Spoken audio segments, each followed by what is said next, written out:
السلام علیکم ورحمۃ اللہ وبرکاتہ نحمدہ ونصلی علی رسولہ الکریم۔ سامعین و ناظرین، تعجب اس بات میں ہے کہ غیر مقلدین کی بات اس قدر تبدیل کیسے ہو گئی، یعنی غیر معمولی تبدیلی آ چکی ہے غیر مقلدین کی باتوں میں۔ ان کے جو دعوے تھے ان میں غیر معمولی تبدیلی آ چکی ہے۔ غیر مقلدین کی جو دعوت تھی اس دعوت میں جو عام طور پر بنیادی دعوت تھی اس بنیادی دعوت میں غیر معمولی تبدیلی آ چکی ہے۔ ہم آپ کو چند ان کے علماء کی جو غیر مقلدین ہیں، چند غیر مقلدین کی ویڈیوز آپ کے سامنے رکھتے ہیں اور پھر آپ خود دیکھیے کہ کس قدر ان میں غیر مقلدین میں تبدیلی آ چکی ہے۔ پہلے ہم آپ کی خدمت میں ان کے ہیں ابراہیم جوناگڑھی، اس کی ویڈیو رکھتے ہیں، آپ توجہ سے سنیں کہ ابراہیم جوناگڑھی کیا کہتے ہیں، اور اس کے بعد اور ان کے علماء کی ویڈیوز آپ کے سامنے رکھیں گے۔ تو ابراہیم جوناگڑھی سن لیجئے۔ سارے اختلاف ختم ہو جائیں گے، یہ حنفی ہے، یہ شافی ہے، یہ اہل حدیث ہے، یہ بریلوی ہے، یہ دیوبندی ہے، یہ فلاں ہے، یہ سارے اختلاف ختم۔ ہم یہ تھوڑی کہتے ہیں کہ آپ اہل حدیث ہو جائیں، آپ قرآن و سنت کی طرف آ جائیں، اللہ کے نازل کیے ہوئے قرآن کو سمجھنے کی کوشش کر کے اس پر عمل کے حوالے سے اپنے آپ کو میدان میں اتار لیں۔ تو ناظرین کرام، ابراہیم جوناگڑھی صاف طور پر کہہ رہے ہیں کہ ہم یہ تھوڑا ہی کہتے ہیں کہ بھئی آپ اہل حدیث بن جائیں، آپ قرآن و سنت کی طرف آ جائیں۔ یعنی وہ صاف طور پر کہتے ہیں کہ جو بندہ قرآن و سنت پر چلے، بس ہمارا مقصد یہ ہے پھر وہ اہل حدیث کہلوائے یا نہ کہلوائے، وہ اہل حدیث کوئی اسے اہل حدیث کہے یا نہ کہے، بس وہ قرآن و سنت پر چلنے والا ہو۔ یہ عام طور پر دعوت تھی، اور یہ ان کا ایک قسم کا عام لوگوں کو گمراہ کرنے کا بڑا زبردست دھوکہ تھا کہ عام لوگ ان کی باتوں میں آ جائیں۔ اس وقت یہ اس طرح کہا کرتے تھے کہ بھئی آپ قرآن و سنت کی طرف آ جائیں، ہم آپ کو اہل حدیث بنوانا یعنی اہل حدیث بنانا نہیں چاہتے، یہ کہا کرتے تھے۔ اب یہاں بات ختم نہیں ہوتی، ان کے توصیف الرحمان کی بھی ذرا بات سن لیجئے کہ توصیف الرحمان کس انداز سے ان کی دعوت ہوا کرتی تھی۔ اب جو ان کی گفتگو کے اندر تبدیلی، ان کی دعوت کے اندر تبدیلی، ان کے دعووں کے اندر غیر معمولی تبدیلی، وہ بھی آپ کو بتائیں گے۔ تو آپ توصیف الرحمان کو سن لیجئے کہ وہ کیا کہہ رہے ہیں۔ ہم ہر بندے کی بات کو قرآن و حدیث کے مطابق ہوگی تو مانیں گے، اگر دلیل مل جائے سب کی مان لیتے ہیں، اولیاء کی مان لیتے ہیں، پیروں کی مان لیتے ہیں، ارے نہ دور نکل گیا ہم شیطان کی بھی مان لیتے ہیں۔ تو ناظرین دیکھیے، توصیف الرحمان صاف طور پر کہتے ہیں کہ جس کی بات قرآن و حدیث کے مطابق ہوگی ہم مان لیں گے۔ جس کی بات قرآن و حدیث کی، جس کی بات، یہ نہیں کہ اہل حدیث کی بات، یہاں تو یہ کہا جا رہا ہے جس کی بات ہو قرآن و حدیث کے مطابق ہم مان لیں گے، جو کوئی ہو۔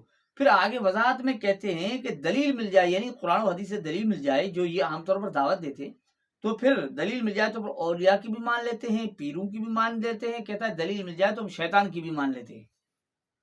اب یہ ان کی بنیادی دعوت تھی جو عام طور پر غیر مقلدین کہا کرتے تھے، اور اس کو بنیاد بنا کر لوگوں کو دھوکہ دیا کرتے تھے کہ بھئی دلیل مل جائے تو ہم اولیاء کی بھی مان لیتے ہیں، پیروں کی بھی مان لیتے ہیں، حتیٰ کہ شیطان کی بھی مان لیتے ہیں۔ اب ان کے اتنے بڑے خطیب توصیف الرحمان صاحب، محقق صاحب، ان کی دعوت ہے۔ پہلے آپ نے ابراہیم جوناگڑھی کی بات سنی، لیکن اب ان کے اندر بہت ساری تبدیلی آ چکی ہے۔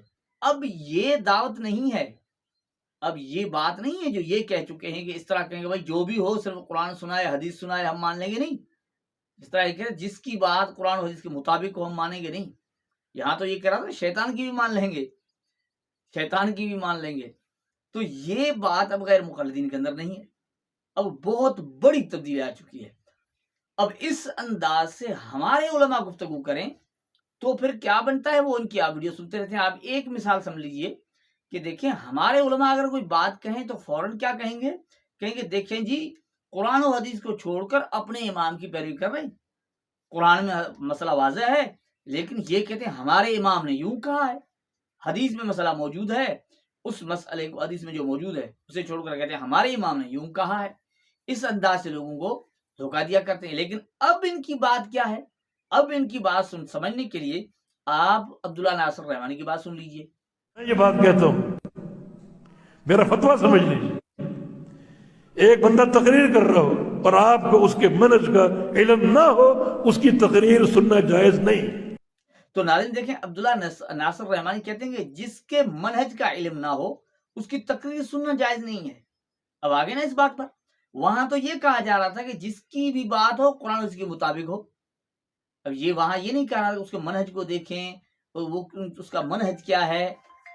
تو کہتا ہے کہ جس کے منہج کا علم نہ ہو اس کی تقریر سننا جائز ہی نہیں ہے. اب چاہے وہ قرآن سنا رہا ہو، حدیث سنا رہا ہو، لیکن اسے سننا ہی جائز نہیں ہے. کیوں جائز نہیں؟ کہتا ہے پتہ نہیں اس کا منہج کیا ہے، پتہ نہیں یہ اہل حدیث ہے کہ نہیں، اب پتہ نہیں وہ اہل حدیث ہے یا نہیں. یہی بات ہے نا.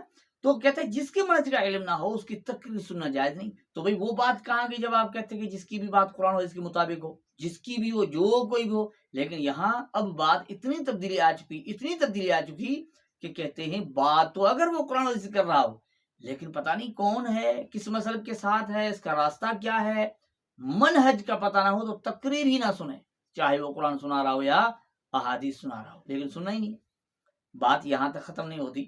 اب دیکھیں یہی بات وہ صرف نام کی تبدیلی ہوتی ہے نا، صرف عام لوگ نہیں سمجھتے. اب یہ کہا کرتے ہیں کہ اسلاف کے منہج پر ہو، یوں کہتے ہیں نا. تو یہ کہتے ہیں نا عام طور پر، دیکھیں یہ تو اپنے آبا و اجداد کی تقلید کرتے ہیں، آبا و اجداد کی پیروی کرتے ہیں. تو یہاں تو آبا اسلاف سے کیا مراد ہے؟ ہمارے وہ جو پہلے چل گزرے ہیں، پہلے جا چکے ہیں، وہ اسلاف ہمارے اکابرین، ان کا منہج اس کا پیروکار ہو تو ان کی بات مانیں گے.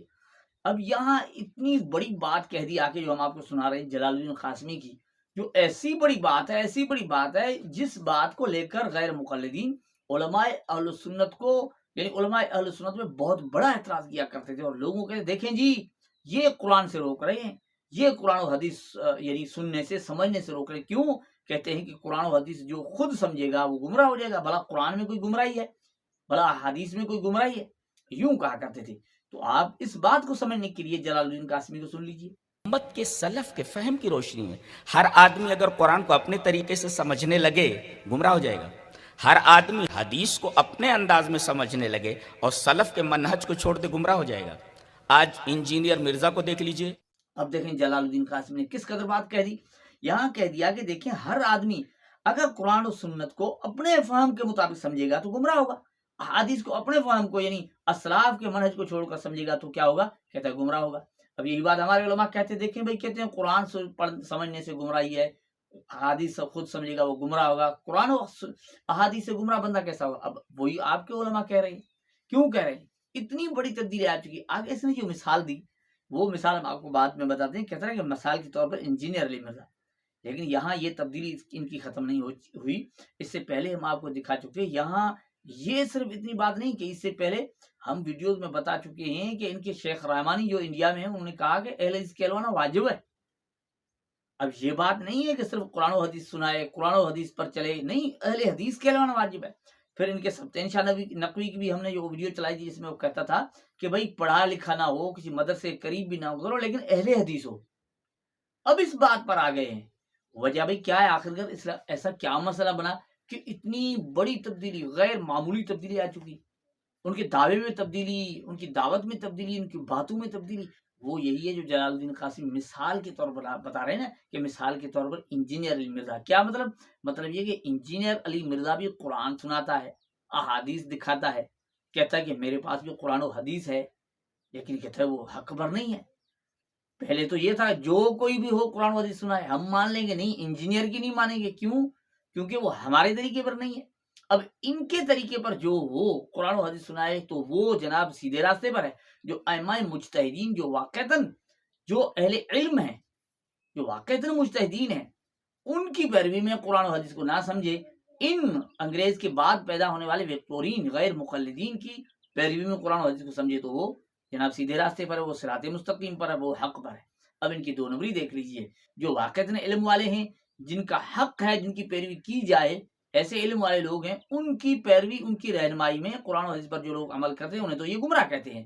اور خود ان کی پیروی میں جو ان کی مانے، جو اہل حدیث کے علوائے، ان کے پیچھے چل کر قرآن و حدیث سمجھے، جو یہ سمجھاتے ہیں اس طرح سمجھے تو پھر جناب حق پر ہے.